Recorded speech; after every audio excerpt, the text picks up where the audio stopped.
All right, Frank Lantz is next. And before Frank speaks, one thing I want to say is that the budgets that are being displayed are not necessarily the budgets of the games you're seeing, because I wanted them to share numbers with you. Budgets are very sensitive materials. So what I asked them to tell me was not the budget for the game, but the budget for a game of this type, of this scope, and on this platform, what they think a sort of typical budget is. So I'm just saying that to protect any of them from possible oversensitivity of confidential information. So they're not really revealing the budgets to you, but it's interesting to see the kind of orders of magnitude, the scope of production.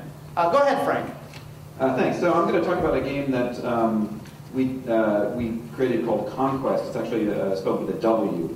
And that's okay. And Conquest is a large-scale real-world game that was done by my company, Area Code, in conjunction with a New York advertising agency called SS&K.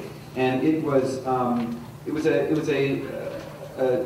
game that took place over the course of a single day, in which 5 different teams of 20 high school kids each would compete in a city. And this actually ran, we ran it in 10 different cities. It ended up running over the course of 2 years in 10 different cities.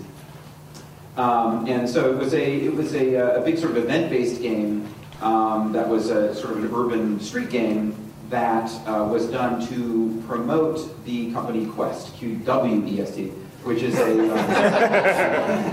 a phone company out west, and they wanted something to promote their mobile phone services to teenagers. Frank, I just want to say that in Indiana, actually, they spell it with a U. So, so next slide, please. So the game was built around these things called semicodes. And I don't know if you guys know what semicodes are, but they are these sort of 2D barcodes that are designed to be readable by a mobile phone camera. So what we did was we would, in the city in which the game was running, we would go in and do a large and kind of wacky media buy, what the advertising world calls a media buy, in which you buy billboards and bus stop posters, and in our case, like all kinds of different things. Posters on telephone poles and stickers and even small space ads in local newspapers and things like that. And the idea of the game was, go ahead to the next slide. So each one of these semicodes represented a piece of treasure. And this game was a race to collect treasure. So the kids, we would fit them out. Each kid had a specially set up cell phone that was loaned to them to play the game. And they were running around the city searching for these semicodes and shooting them with these specially set up mobile phone cameras and sending them into headquarters and collecting treasure for their team. Go ahead and go to the next slide.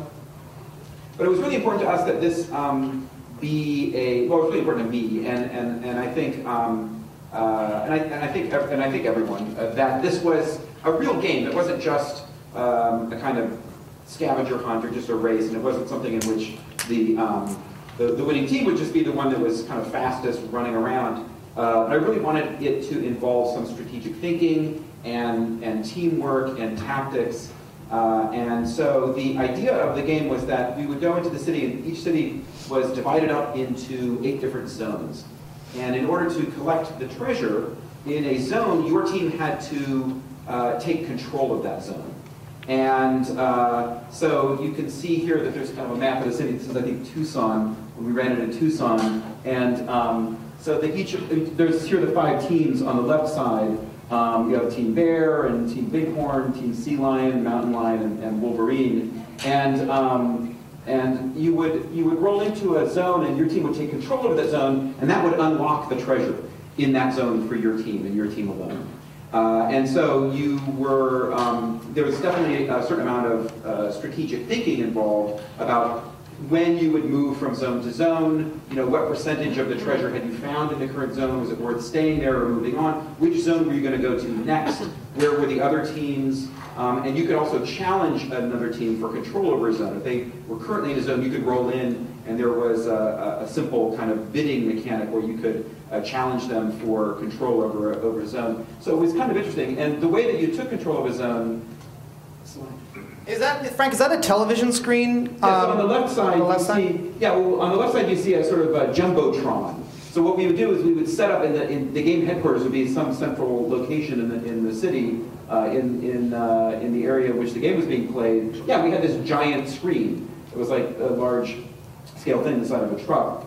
And so there was a place where people could congregate and watch the game unfold. So you would see it. It was really interesting because you would see this game from this kind of bird's eye view. You would see where the different teams are, but then you would also see in the distance, that you would see players running around on the streets.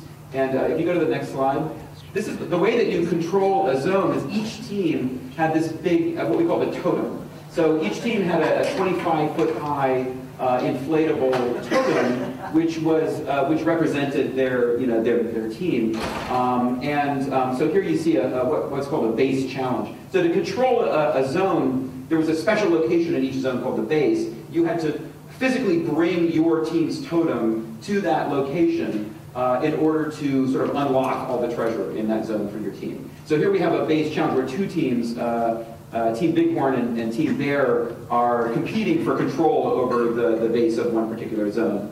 And then here's like a bird's eye view of Team Bighorn moving through the street. So it created quite a spectacle, and part of this game is a kind of like big, a crazy, slightly surreal spectacle, but also a very intense kind of competitive game.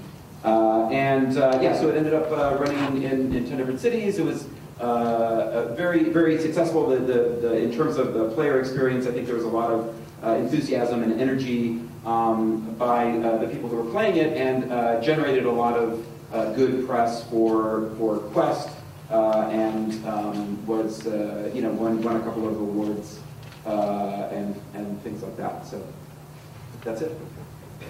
All right, thank you, Frank.